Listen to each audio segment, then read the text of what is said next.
Good morning, this is Kris Shoemaker, also known as Yehudah ben Shomeyr, and you're listening to Coffee with Kris, the time of the day where we share a cup of coffee and share a bit of the Word of God. You know, when you're watching TV, have you ever seen those advertisements where it's advertising a certain product and it says you can only get it here or it's exclusively at this place or at this store? Well, there's a similar concept in the Word of God, and we're going to be getting into that today in our fourth Sidra, our fourth Aliyah of this Torah portion of Acharei Mot, which means after the death. And today's portion is taken from Leviticus chapter 17, verses 1 through 7. And it says, "Then Adonai spoke to Moses, saying, Speak to Aaron, to his sons, and to all the children of Israel, and say to them, This is the word which Adonai has commanded. Anyone from the house of Israel who slaughters a bull or a lamb or a goat in the camp or outside the camp, but has not brought it to the entrance of the tent of meeting to offer it as a sacrifice to Adonai before the tabernacle, let blood guilt be charged to that man. He has shed blood. That man is to be cut off from his people. Thus, Bnei Israel, the children of Israel, may bring their sacrifices that they were making in open fields to Adonai at the entrance of the tent of meeting to the Cohen, to the priest, and offer them as sacrifices of fellowship offerings to the Lord. The priest is to sprinkle the blood on the altar of Adonai at the entrance of the tent of meeting and burn up the fat as a smoke for a soothing aroma to Adonai. They are no longer to offer their sacrifices to the goat demons, after which they play the prostitute. This will be a statute forever to them throughout their generations." Okay, let's set this up here. Before the tabernacle was commanded to be made and commanded to be created, and why was the tabernacle to be made and created? Because God says, "I want to dwell among my people." It's as if the tabernacle was a portable palace, and the Holy of Holies was God's throne room, and the Ark of the Covenant was God's throne. And up until that time, everybody was just making these private altars of earth or stone, and they were just sacrificing whatever sacrificial animals they wanted on that, and they were eating parts of the sacrifice and burning the rest of it up. And God says, "No, no, no, no, new ball game. This is the way things are going to be from now on.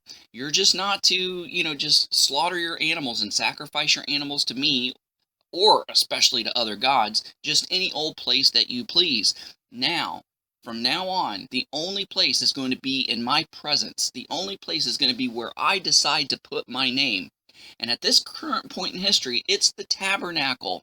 And Aaron and his sons are the ordained, consecrated, sanctified, official priesthood that's going to minister before me. So he's the one, and his family's the one that's going to take your animals and slaughter them. And so after the tabernacle, we know that Solomon had built the temple. So Solomon, in his prayer to God after the temple was constructed, made a covenant with God, saying, "God, this is going to be the only place that we're going to sacrifice to you, because this is the place where you decided to put your name." So in 1 Kings chapter 8, verse 29, it says, "Let your eyes be open toward this house night and day, toward the place of which you have said, My name shall be there. Listen to the prayer which your servant shall pray towards this place." So, the one and only place that you could sacrifice was either the tabernacle when it stood or the temple in Jerusalem. And why do we not sacrifice anymore? Because Jesus died on the cross and that's all done away with? No, not necessarily. Yes and no. Yes, in the fact that Yeshua is our ultimate sacrifice. He's our ultimate atonement. But because the temple's not standing, there's no working Aaronic priesthood, we don't bring our sacrifices to Jerusalem, or we don't sacrifice animals anymore. But prophecy tells us that there's going to be a third temple that's going to be rebuilt, and the priesthood is going to be reinstituted, and the sacrifices will resume. So what does this mean, and what does this say about Yeshua's sacrifice? It says that these sacrifices that will continue are, number one, the inheritance of the Aaronic priesthood, because they didn't get any land inheritance. Remember, the rest of Israel got territories and land. Israel, their inheritance was service to God. They always get a portion of the sacrifices to be able to feed themselves and their families. So number two, the sacrifices will remind us of the ultimate sacrifice that Yeshua paid for us. Because in Hebrews, the writer of Hebrews tells us that the blood of bulls and goats could never take away sin. It just covered it. It just swept it under the rug until Messiah came, and by his blood and his perfect sacrifice was able to take it away. So these sacrifices are always going to be a constant reminder. Because remember, after Yeshua's death, even the Apostle Paul sacrificed at the temple to complete a Nazirite vow. All right, so it's the only place to sacrifice is at the temple. And see, we had a problem during the age of the kings. When you read the Chronicles and the books of Kings, and it talks about this king, and it says, oh, this king did great, and this king pleased the Lord. He did, he did this, he did that, he did this, he did that, except he didn't get rid of the high places. Except he didn't get rid of the high places. Except he didn't get rid of the high places. See, the high places was just like what it talks about in Leviticus chapter 17. It says, anyone from the house of Israel who slaughters a bull or a lamb or a goat in the camp or outside the camp, basically talking about a personal altar, right? But has not brought it to the entrance of the tent of meeting to offer it as a sacrifice to Adonai before the temple, let blood guilt be charged to that man. He has shed blood and is to be cut off from his people.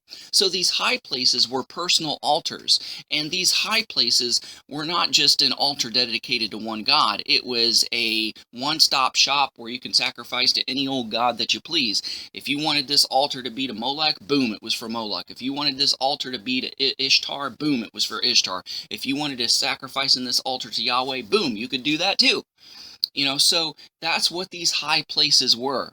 And a lot of the kings didn't get rid of these high places. So that was a problem. And it was a problem because Solomon said it's the temple in Jerusalem is the only legit place to sacrifice your offerings. Just like in the time of Moses, the only legit place was to sacrifice at the tabernacle.